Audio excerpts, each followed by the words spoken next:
Thank you to Squarespace for sponsoring this video. Whether you're in need of a website, domain, or online store, make your next move with Squarespace. If there was some sort of laser eye surgery to make it look like the world does through a waist level finder of a Hasselblad, I would be the first patient. Oh, hello. I didn't see you there. What a coincidence that you just turned up right after I put on my fancy attire and prepared a list of your favourite film cameras, which I'm about to rank in order from bad to good. You may remember me from such greatest hits as Best Film tier list. If you don't know what this is, you should go and watch that. It's got a handy explanation of how a tier list works, but there's some basic ground rules that you need to be introduced to for this one. So I think if we stayed here and ranked every single camera, we would be here until film is no longer around.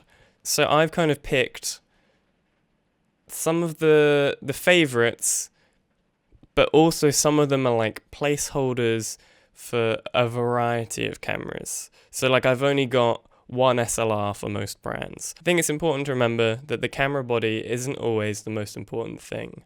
It's more about who's behind the camera, what lens you've got, and who's scanning the film. Take it all with a bit of a pinch of salt. If your favourite camera isn't here, tell me in the comments. Let's start a discussion. The last video had an amazing comment section, and it'd be great to get that going again. Who knows, maybe we'll learn something new. So I'm going to rank all the 35mm cameras that I've got listed first, and then we'll move on to medium format. And the first kind of subsection I've got is the SLR. So I think these are the kind of classic camera that if anyone was told a film camera, this is the kind of picture in their head that they have. This is what a 35mm camera looks like to most people. And debatably, one of the most famous ones is the Canon AE1. Now, as I said, these can be placeholders. I like to think of this as any of the Canon SLR series. And this means that there's a big variety of prices. Since the AE1 is well known, it costs a lot more than, say, something like the TLB, which was my first film camera. At the end of the day, it's more about the range of lenses which are available for the Canon system, and then a few minor differences in build quality and settings. And to me, the AE1 or the Canon system is one of the best for SLRs. I think it's like very high good. You know, it's kind of like a really great all-rounder, and you'd never really outgrow this camera, but it doesn't have any like mind-blowing special feature or quirk about it. It's just a great kind of baseline. And then here we have the Pentax. This is the K1000, as again, could be any Pentax really. These are often touted again as a starter camera, something which you buy to get into film. And I'm sure the prices have risen over however long since I last looked at these kind of cameras. Maybe it's not that affordable anymore, but that's just because of supply and demand. In my opinion, I think that Canon and Nikon have a better kind of range of lenses that are available, just like a fuller system experience. There's more on offer in the grand schemes of things if you ever did want to kind of upgrade your arsenal. So I think for that I'd have to put the K1000 below the Canon. Maybe we'll start with putting it off in okay. And I think this is like a good okay. There's nothing wrong with it by any means. And then this is the Olympus OM10. So this camera is super lightweight and small. This is another one of the beginner ones, and this camera actually has less features than the other two. It doesn't even have a shutter speed dial unless you buy like an additional accessory. So it kind of builds it into this weird gap where you're wanting more control than a point and shoot and kind of learning how to focus by yourself and things like that, but you also want the flexibility of maybe not doing all the work. And I think this puts it in a really cool position, and also the lightweightness is really great. To me, the Olympus is the best out of the starting camera range. I would mark it as amazing. Breaking news. Sorry to interrupt George with the tier list, but here I am, George in the news studio, to tell you about today's sponsor, Squarespace. To tell us more, we're going to go live to the scene of the action. I'll pass you over to George. Oh, hello, it's me, George, on the scene. I'm going to tell you about Squarespace. Have you been looking to build a new website? Maybe it's a portfolio for your photography, or maybe you want to start a shop, or a blog, or you simply want to purchase a web domain. Well, I'll tell you, Squarespace has you covered.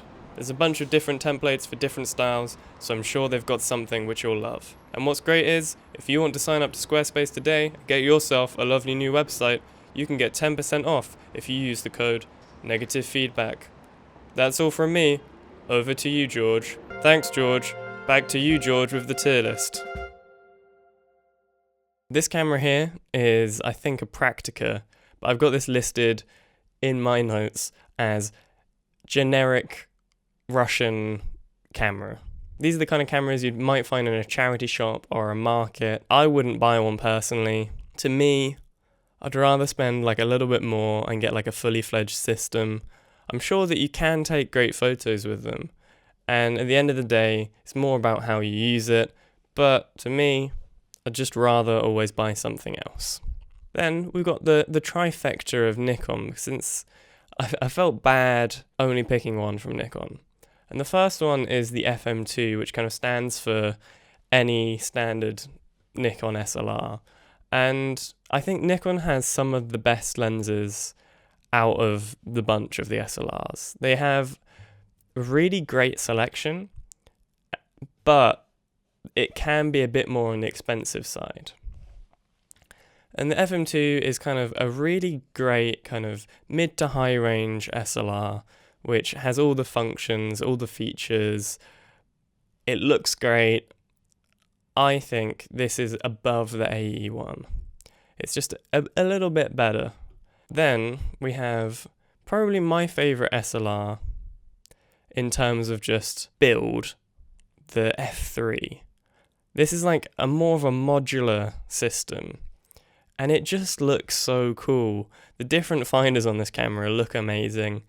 I think this is kind of the camera geek's favorite SLR, and it's just lovely. It is a bit on the expensive side, but it is like the premium situation. I think to me, this can go above the Olympus. And then we've got a weird one. To the uneducated, this might look like a digital camera, but don't worry, this is the F100. This was kind of the last era before digital kind of took over, and they were making these cameras which really functioned as a DSLR would, that just shot film. They can shoot like 10 frames a second, it's insane. And you can also use all of your modern autofocus Nikon lenses on these. These are amazing if you are a professional working photographer and just want to blast through shoots. The F100 has like a time and a place to be an amazing system. I think by far it's the best automatic 35mm system that's not like a point and shoot, that has like a modular lens selection. So I think for that, it has to go in amazing.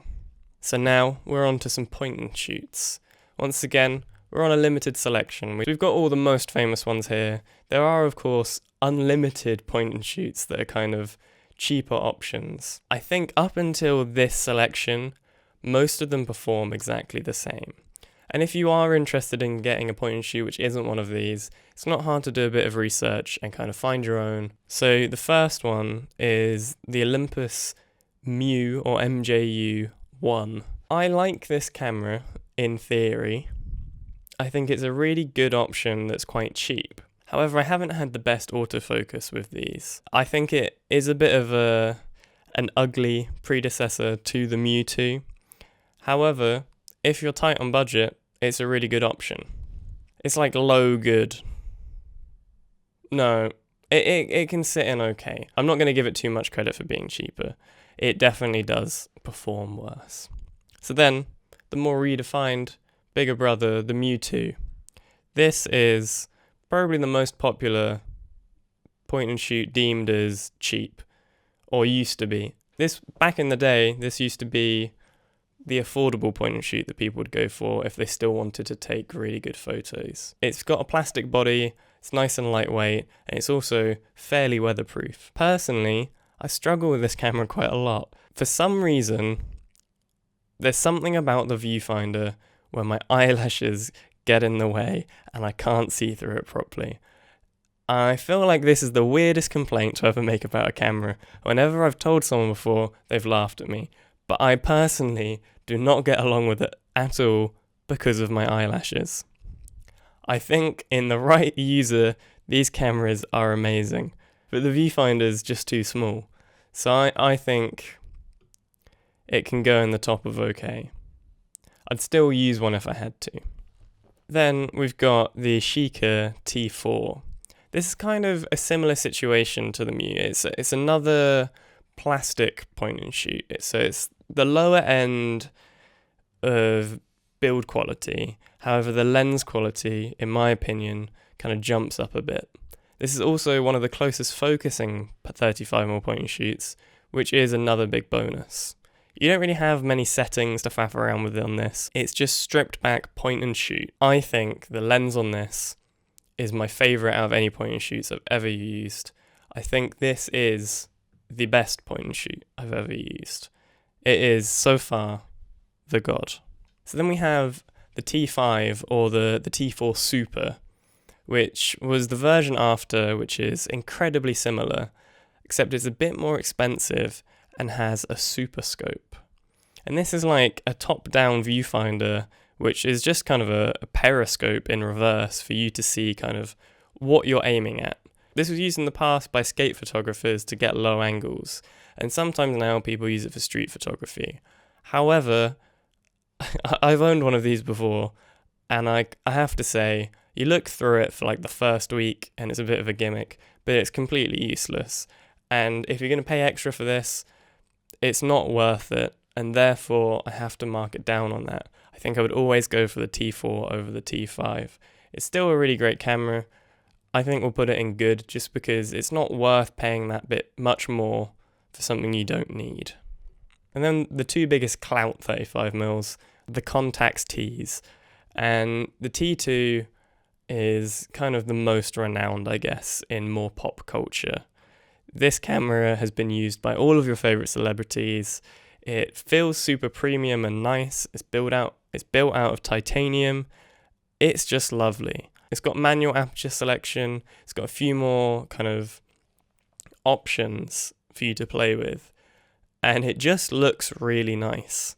The lens is also amazing. It's very similar to the T4. It's one of the best, without a doubt. However, the price recently has just been insane. I don't think I could ever justify buying one of these anymore. When I bought one, it was just less than £200, and it's now, I don't even know, it's upwards of 600, and that is hard to swallow. So I think I would mark it still in amazing, but I feel like it should be docked more so for not being affordable. So I'm going to put it in good. So the T3 is substantially more expensive. What's really nice about it is that it's smaller. It comes in this amazingly small package, and it does look even better aesthetically. Does it take better photos? No, I don't think many people will be able to tell the difference. So really, it's just a flex. It's kind of like well, I can own this and you probably can't. And I can't mark it too harshly because I would love to own one. If I could buy one of these for cheaper, without a doubt I would. But when you can buy 3 Yashicas for the same price, maybe more, it definitely has to be marked down on that. I think it's the bottom of good. And then maybe you're interested in the kind of point and shoot life, but you're not interested in autofocus. You want a cheaper camera that has no functionality. You want the Olympus Trip. These are the kind of cameras you find in a gallery for sale. They're a kind of no nonsense, no features, just a roll of film and zone focusing. And it's kind of just a glorified toy camera. I also hate the design of these. I think whatever is around the lens, I'm sure it has a purpose, but I think is really ugly. I can't see a time when I would ever use this. I'm marking these in no. However, there is an alternate to the Trip. There is the Olympus XA series. There's a bunch of these. They all have different features. I'm just going to mark my favourite of the bunch, which I think is the XA2. I can't actually remember. And these are amazing because they're such a small package. They have zone focusing like the Trip, but the lens is way better. And they also have these really cool flashes which attach, and it's a clamshell design so you protect that lens. It's kind of pocketable. These are a great option if you want a bit more control than a point and shoot, but you want to keep it cheap. I think these are amazing. Then, maybe, you want to upgrade from the point and shoot, but you don't want to do any work. You want the Contax G series. The G2 is what I've got here, because in my opinion, there's no point buying the G1.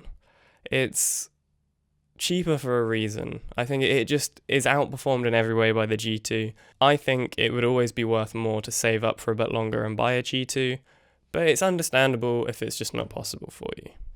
So I think this is one of the best designed cameras I've ever used.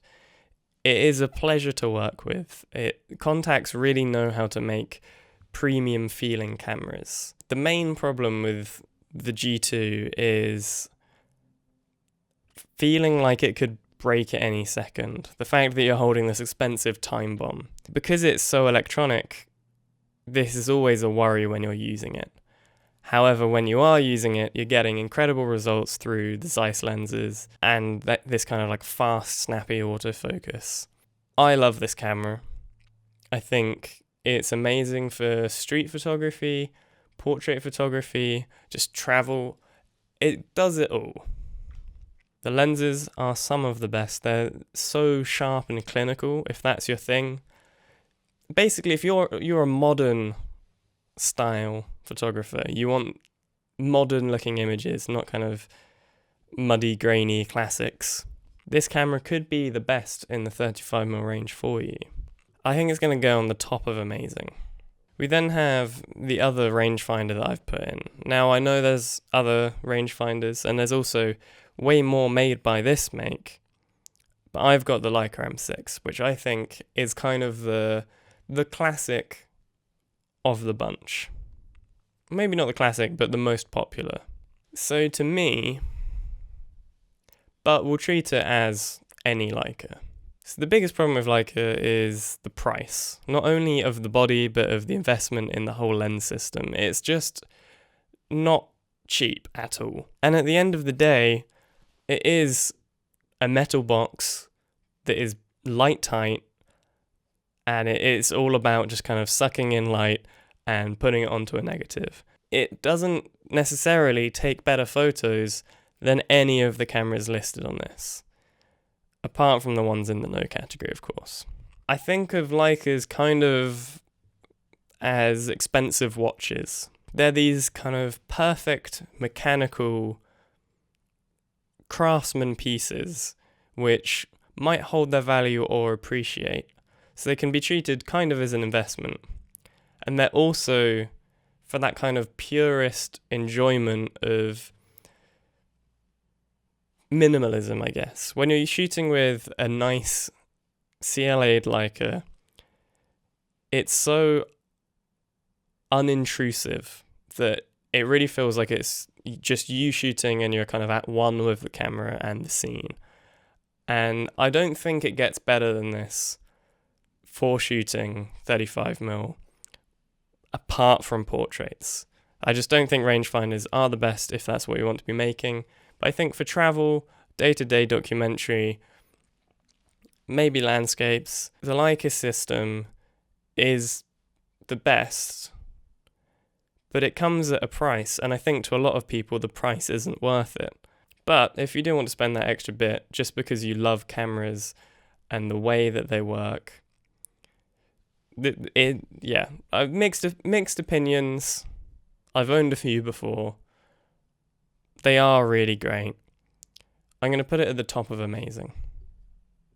So we're now moving on to the medium format cameras that I've selected. And we're going to start down in 6x4.5 and move from there on upwards. So the first camera that I've got is a Mamiya 645, the kind of regular version. This is the kind of beginner medium format camera, I think. Like, I bought this camera myself as my first ever medium format camera, and I think a lot of people have too.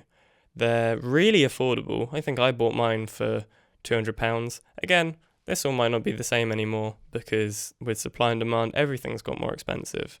However, it is probably still cheaper than most of the good cameras on this list. And it is good. It's a no thrills situation. It is cheaper for a reason.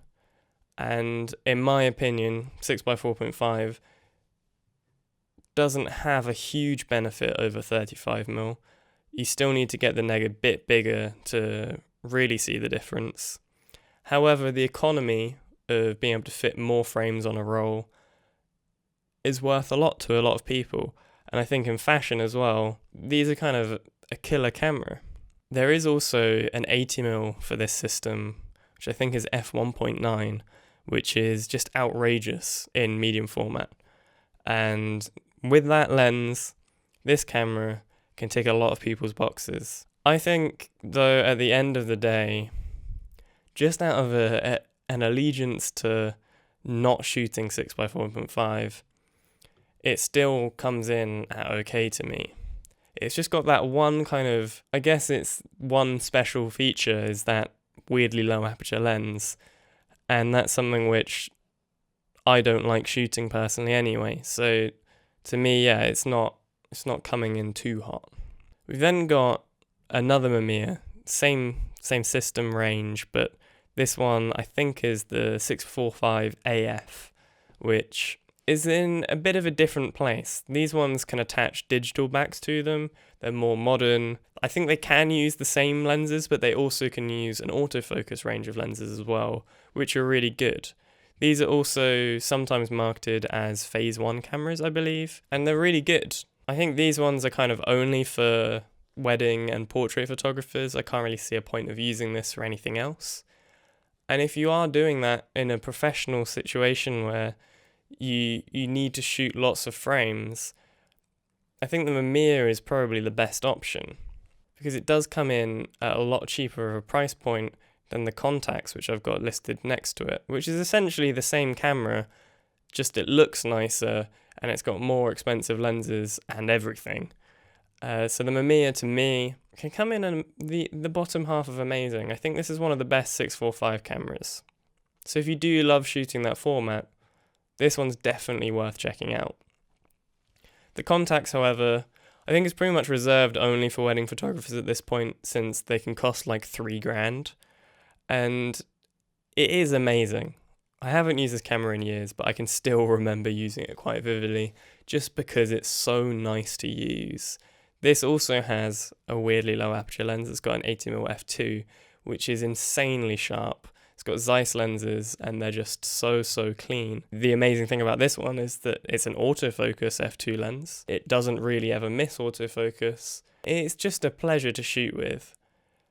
But at that price point, I could never see myself buying one of these. So for that reason, I think I have to mark it down quite a lot, because it really is a severe price. So I think I'll put it at the bottom of good. It can sit next to the T3 for similar reasons. Then, if you like the automatic nature of these last two cameras, but you're looking for something maybe a bit more pocketable, a bit more for the regular person rather than a studio shooter, the Fuji GA645ZI. We've featured this recently. I think this is an amazing camera. It's just an oversized point and shoot, and it isn't too large. I do think it's for a particular person, since not everyone really has a purpose for shooting medium format on point and shoots. However, the results are really great, and it is really fun to use. I also love the fact that it comes in portrait naturally. I think if I were to buy a 6x4.5 camera, it would be this one. And therefore, I guess I have to mark it above the Mamiya, even though I think maybe the Mamiya is a better system for someone else, since this is my list, and you're all wrong. So, it can go here. It's hard to kind of compare against everything else that's on here, since they're not always necessarily something you'd actually compare. Like, would you buy an Olympus XA or a Fuji 645? It's probably not something that you're looking at the same time. But still, my opinion is the right one, so doesn't matter. The next one is the Fuji 645, which isn't autofocus. This one is a fold-out lens, which means it's even smaller. However, you do have to focus and meter yourself. So this is more like a 645 rangefinder. I think these are pretty cool. They're a great kind of traveling camera if you want to shoot medium format but don't want to carry something around that's as large as a 6x7. I think the results you can get out of these are really good. And you will see a benefit over taking this from a 35mm camera, but as I said, 645 isn't the greatest difference. I think these are low good. They're fun. I just wouldn't really see myself buying one anytime soon. So we've now moved on to 6x6. So the first one, which I think is probably the most iconic square camera, and that's the Hasselblad. So I've got the 500cm here, which is probably the most classic. One of the coolest designed cameras ever made. They're so iconic. Everything is machined so well. Hasselblad have a popular name for a reason. We've got an amazing lens series. I think Zeiss definitely make god tier lenses. It's tricky because I don't like shooting square that much. I think that's the only reason why the Hasselblad isn't like super amazing to me. It's just because I have an allegiance to shooting photos that aren't square. I find it hard to keep compositions in square interesting. I think it's very easy to stagnate with square, but the camera itself is so amazing. I think this is the most pleasurable kind of waist level finder camera to use. It just feels right. I think it has to go in amazing. And I think it's fully deserved. I'll put it up here. The next one is a TLR. And this one's the Leica Mat 124G. And this can kind of replace any cheaper TLR. TLRs are really fun. They look cool. You definitely get hipster points for using one of these. You probably get a decent amount of old people stopping you and saying, "Oh, I remember those cameras." They just have a very specific look. They don't look normal at all. I just think that the form factor of them is a bit odd. They're a strange shape to kind of carry, especially when you've got one on a strap. It's just weird to have like such a rectangle in that direction. I think they take amazing photos. They're also normally quite affordable. They're a very good entry to square medium format. Yeah, why not? So the Rolleiflex is the previous camera's Leica, I guess. It's the TLR with the big boy lens, the big boy mechanics. It's just like neatened up, tightened up. A masterclass of TLR. But it's still a TLR, you know? I don't want to look like I'm making photos 100 years ago. I want to look cool on the streets. That's why I always pick a clout camera. This camera is still probably going to get likes on Instagram when you post your clout picture with it. But it holds a different kind of weight, you know? This will appease the older gentleman as opposed to the hip kids, you know. It's a camera for an acquired taste, and I think to the acquired taste it is the best. But to my taste, it's an expensive thing which I could never see myself owning. However, it is better than the Leica which I have just rated, so therefore I will mark it accordingly. I think that's fair. Like, by no means is it a bad camera at all. It creates amazing images. I just would never buy one. Now, the Mamiya 6. I know I sung such high praises of the Hasselblad. I think I was edging towards the Hasselblad being the best square camera ever made. And maybe that's just from an engineering standpoint, from a marvelous design. But from a practical use, the Mamiya 6 could be the only square camera that exists. I wouldn't be mad. That folding lens design to make it a bit smaller is so good. This camera is amazing. It is probably the ultimate medium format travel camera, if you can get past the fact that it shoots square photos. Mamiya make, in my opinion, the best lenses. This camera system is no different. They're great. It's a different kind of feel to the Hasselblad. It's a very different kind of engineering. It's more plastic and lightweight and more of a practical form. It's definitely not as beautiful. I think the only fair thing to do would be to kind of mark them at the same place. I'd rather use the Mamiya to take photos, but I'd rather glue a Hasselblad to my hands and look through it all the time. You know, like if there was some sort of laser eye surgery to make it look like the world does through a waist level finder of a Hasselblad, I would be the first patient. I don't even know if there's much point talking about the Mamiya 7. I think everyone will have already just presumed that I've put it straight up into the top.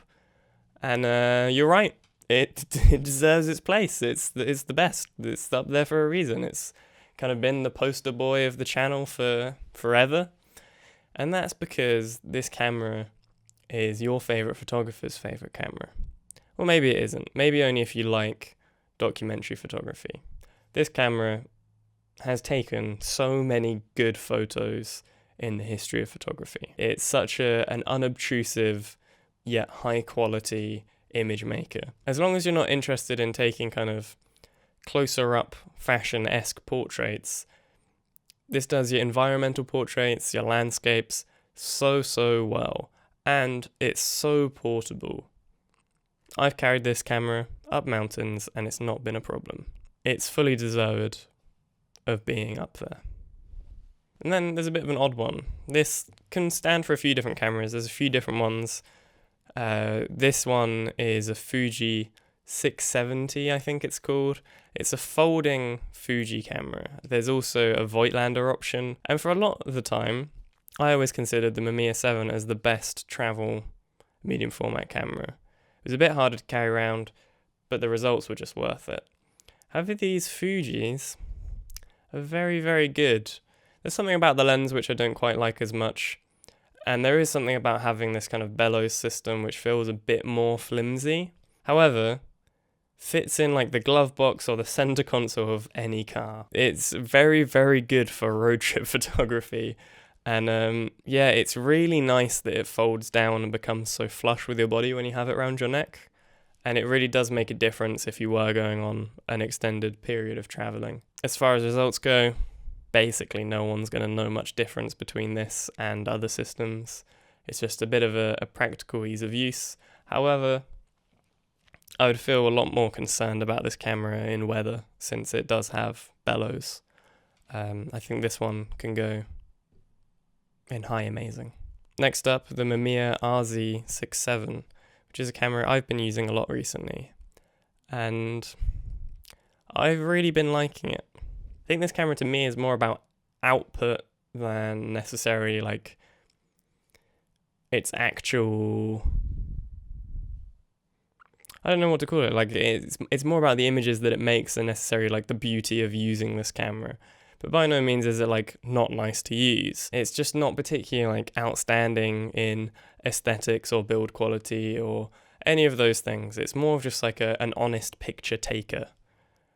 And the pictures it does take are very good. I think the lens on this, as good, if not better, as the Mamiya 7 lenses, which for a long time I considered the best lenses I've ever used. But therefore, I feel like it would only be fair to put it in the gods. It can sit up there. It's cheaper than the Mamiya 7.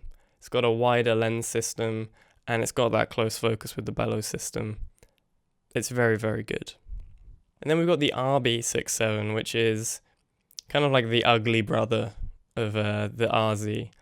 It's kind of worse in most ways. The biggest problem really with the RZ is that it's just a lump and heavy, and the RB makes that even worse. I understand that it's a lot cheaper, and for some people that makes it incredibly more accessible. You wouldn't necessarily take like dramatically worse pictures with it, but considering the RZ is already a bit of a pain to shoot out and about, the RB to me is just like something I wouldn't ever really use. I think it would always be worth saving up that little bit more. So I'm going to have to really mark it down for this. I'm going to put it in okay. Can't believe I'm being so mean to a Mamiya. Hello, George from the future, editing this video. Somehow, I was completely unaware that my image for the Pentax 6.7 didn't upload, and whilst filming this, I didn't realise it's just not in the video. So, here I am, a few days later, to let you know where it would slide in. So if you watched last week's video, you'll know that I kind of said the Pentax 6.7 and the RZ 6.7 are the two cameras which I think are really great for shooting portraits on 6x7. To me, I prefer the RZ. I've never really got along that well with shooting on SLRs.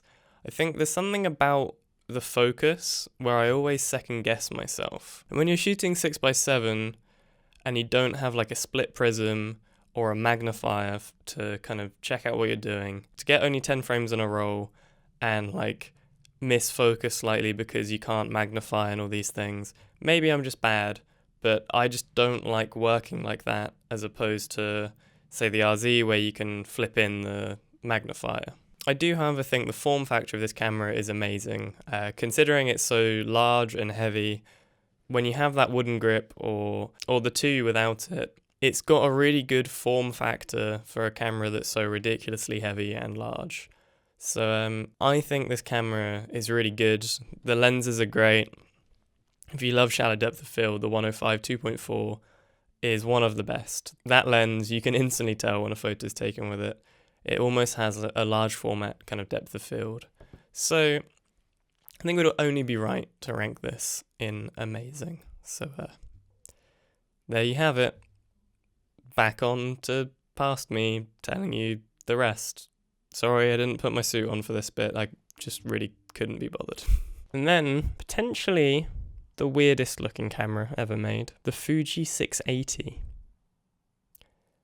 I know what you're thinking. I didn't even know 6x8 existed. That's right, most people don't. This camera is weird. It's huge. It's definitely a studio camera. And it is this like weird kind of hybrid between large format camera movements of bellows and stuff like that, but in a medium format body, which I think was really useful when it came out to the right kind of commercial photographer who was doing still lives of products and stuff like that. And maybe if you do take portraits with tilt and shift and that's the kind of your aesthetic, this is great, but I honestly don't know who's still using one of these. I'm just going to slide it into there and just kind of forget it exists.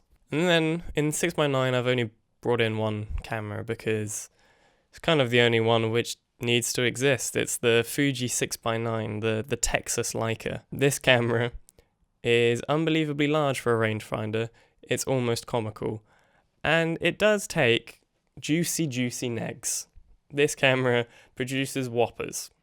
But I kind of feel like I shoot medium format sometimes to escape the aspect ratio of 3:2.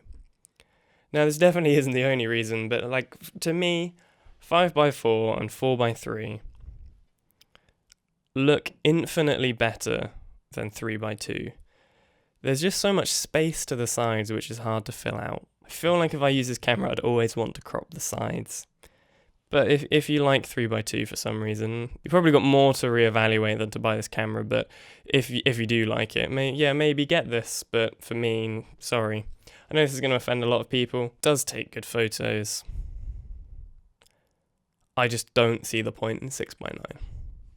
Then we've got some weird cameras left. The first one is the Fuji 6x17.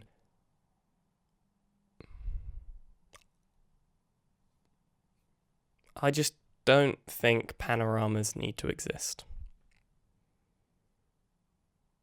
I'm sorry if you take them, but there's no good way of sharing them, especially on the internet. Like, there's just no good way to display panoramic images. They can be printed occasionally, super large, and look really great and immersive. With everything being so digital now, that like the main way of sharing things for most people is online, and then particularly like something like Instagram, or even just like constrained by how large a phone is, there's no way of making panoramic images look good. I know people do those like split image scrolls, but I don't like them. I think that's bad design. I like it though from a point of this is such a strange camera. But in terms of just like the output, it's going straight in no. We then have two toy cameras. The first one is kind of like something you'd see in Urban Outfitters. It's the Diana. Iconic, probably. It's got that kind of teen, trendy shop look. And it makes images that look like they came out of a toy camera. I just think that I would always rather shoot a Holga. I think the Holga is the king of toy cameras. I think if toy cameras are your thing, the Holga can sit above the Contax T3.